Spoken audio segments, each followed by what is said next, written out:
Hello guys, welcome back to my YouTube channel, and today I am going to show you how you can remove multiple friends on Snapchat. So let's dive in.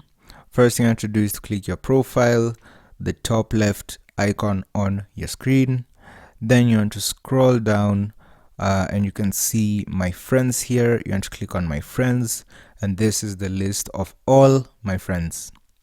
Now you click on the three red dots and you see that there's no option to remove all your friends at once, and this is because it is against community guidelines, and it is like this in most social media platforms.